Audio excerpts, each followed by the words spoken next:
Alright guys, today's focus is going to be lower body along with some pull, which is typically going to be associated with working your back and your biceps. So we're going to combine that with lower body so we can stay in constant motion and make the most out of our time for this workout. We're going to start with a quick warm-up. First thing we're going to do is our kneeling forward reaches. On your knees, hips are going to be above your knees, maybe slightly behind. Keep them in the same place. Drop your chest towards the floor, letting your arms slide out in front of you, stretching your back and your rotator cuff. 5 of these.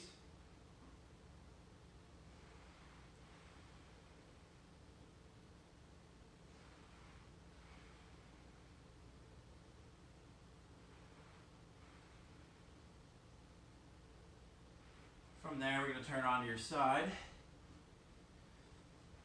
Arms out in front of you. Your top knee is going to be slightly forward so we can keep our hip in the same place as we rotate our arm past our head.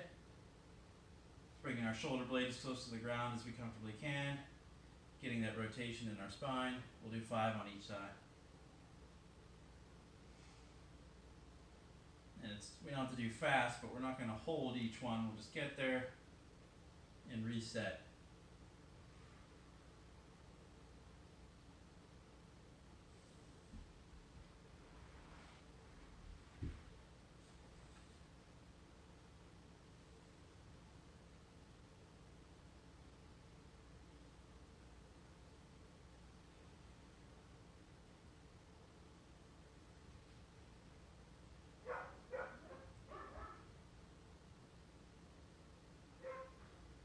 Alright, and then from there, I'm going to do hip flexors.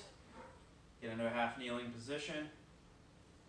We'll shift forward slightly, engage the glute of that back leg, initiating the stretch here in the front of your thigh. If you can't feel it, try getting your front foot a little bit farther forward and just pushing that hip forward, getting that stretch in the hip flexor. About 5 seconds and release. And we're going to rotate either way. We're going to do both ways. Again, engage that glute, pushing your hip this way, getting that stretch. And if you're facing the way I am, rotating towards your back leg, you should feel this stretch more on the inside towards the groin. And we're going to do the other side as well, rotating towards your upper leg. Engage that glute, pressing your hip forward, getting more on the outside of that hip flexor. 5 seconds, switch, other side.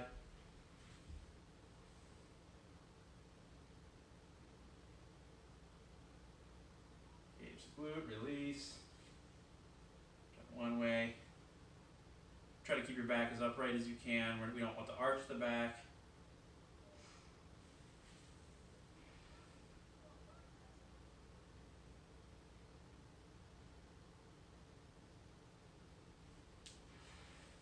Alright, and then from there we're going to move into our workout. First thing I want to start with is going to be an elbow drive. We're going to lay on the floor.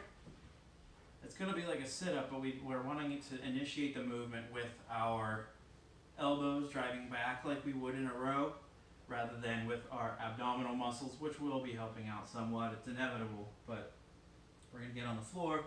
I'll angle myself this way a little bit.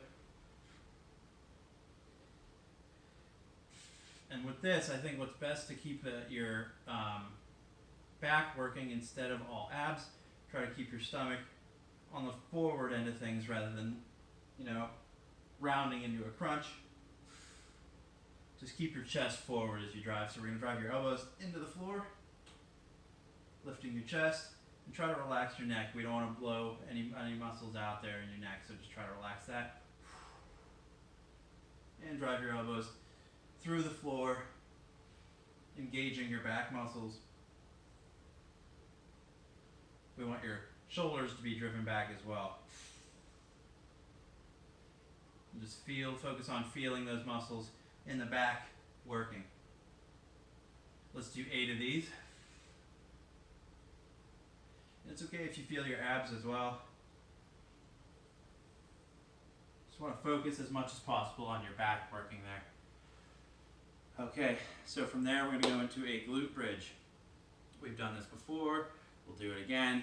You can do it on your back in that same sort of position, bringing your hips up off the floor.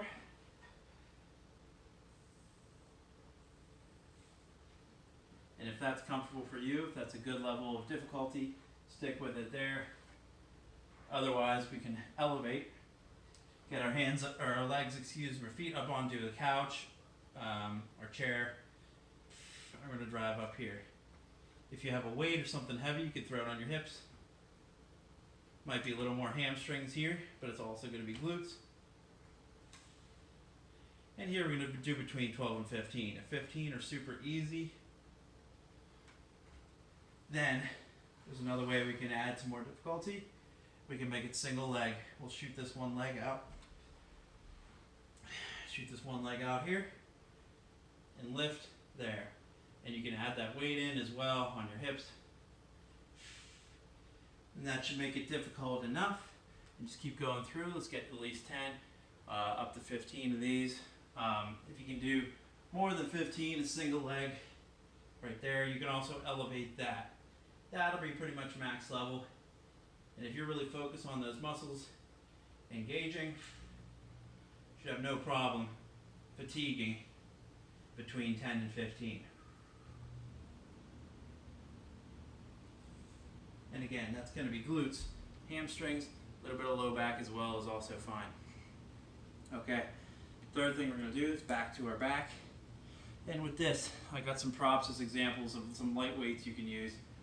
If you have weights, dumbbells, kettlebells, or resistance bands, those will work as well. So what we're going to do, bent over position, keeping our back nice and flat. We don't want this roundedness. Shoulders are back, back is flat. Row, and rotate out to the side, keeping your elbows tucked. Again, from this angle, arms are straight, back is straight. Row, elbows come out to the side, keeping those hands come out to the side, keeping the elbows tucked. Between 10 and 15 here. And just focus. If you don't have anything that's really heavy to challenge you just with the weight alone, just focus on squeezing those muscles. Again, we're working the back and those muscles up in the shoulder blades. We want our shoulders to come up into our ears.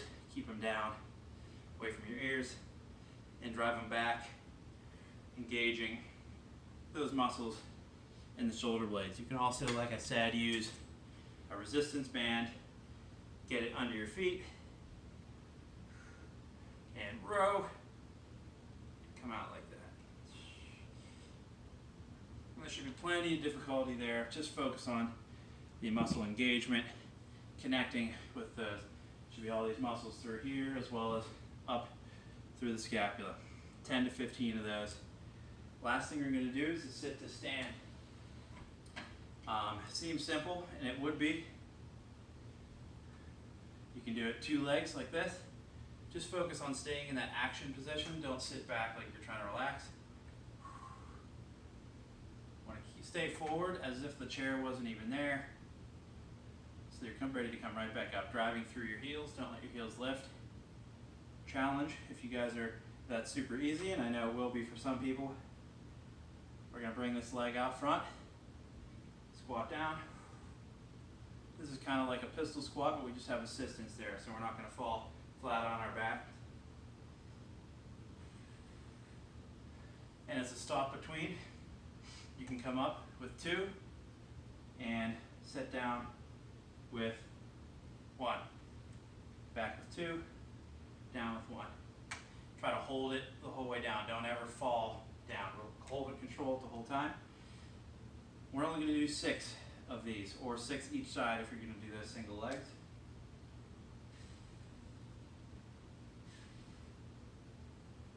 It's going to involve some balance as well as usual when you turn something to single leg.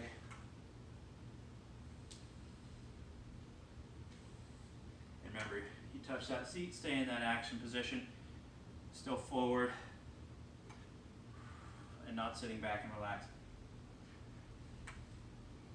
All right, like I said, 6 each side there, 6 total.